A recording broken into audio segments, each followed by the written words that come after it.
আপনি নিশ্চয়ই এই ক্ষুরধার রেজার ব্লেড ব্যবহার করতে ভালোই জানেন, কিন্তু ভাই সাহেব, রেজার ব্লেড আসলে তৈরি হয় কিভাবে? আপনি যদি কখনো ফ্যাক্টরিতে রেজার ব্লেড তৈরি হতে না দেখে থাকেন, তাহলে আজ আমরা আপনাকে রেজার ব্লেড তৈরির পুরো প্রক্রিয়াটা দেখাতে যাচ্ছি।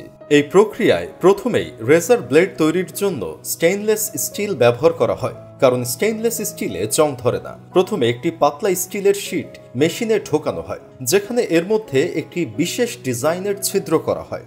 সেটাই সেই ডিজাইন যা প্রতিটি ব্লেডের মধ্যে দেখা যায় এবং এগুলি সহজেই রেজারে ফিট হয়ে যায়। কিন্তু এখনও এই স্টিলটা কিছুটা নরম থাকে, এটিকে কাগজের মতো সহজেই মোড়ানো যায়। তাই ব্লেডকে শক্ত এবং টেকসই করার জন্য বিভিন্ন ধাপে নেওয়া হয়। প্রথম ধাপে এটিকে প্রায় 1000 ডিগ্রি সেলসিয়াসে 30 সেকেন্ডের জন্য গরম করা হয় এবং তারপরেই ঠান্ডা পানিতে ডুবিয়ে নেওয়া হয়। তৃতীয় ধাপে এটিকে -50 ডিগ্রি সেলসিয়াস তাপমাত্রায় রাখা হয়। তবে এত কিছুর পরও ব্লেড সম্পূর্ণ শক্ত হয় না, তাই রেজার ব্লেডকে আবার একবার গরম ভাট্টিতে নেওয়া হয়, যাতে এটি আরো বেশি শক্ত ও নমনীয় হয়। এরপর আসে কোম্পানির নাম ব্লেডে প্রিন্ট করার পালা। প্রিন্ট হওয়ার পর সেখানকার কালি শুকাতে ব্লেডের ফিতেটিকে আগুনের উপর দিয়ে চালানো হয়। এরপর ব্লেডের ধার ধারালো করার জন্য এগুলিকে এক মেশিনে পাঠানো হয়, যা এর প্রান্ত ঘষে পাতলা ও তীক্ষ্ণ করে তোলে। তারপর আরেকটি মেশিন ব্লেডকে পলিশ করে ঝকঝকে করে তোলে।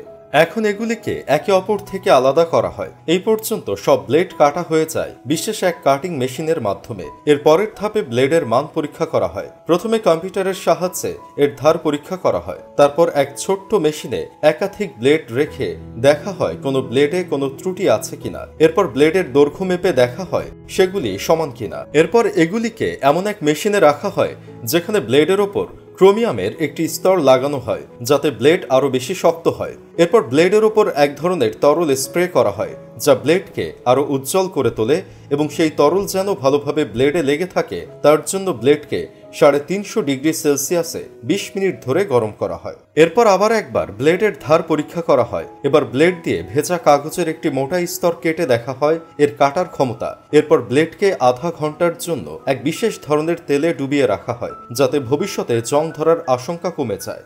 সবশেষে ব্লেডকে ওয়াক্স পেপারে মোড়া হয়। ওয়াক্স পেপার ব্যবহার করা হয় যাতে প্যাকিং এর সময় ব্লেডে জং না ধরে। ওয়াক্স পেপার সাধারণ কাগজের চেয়ে অনেক শক্ত এবং ব্লেডের ধারালো প্রান্ত এটিকে কাটতে পারে না।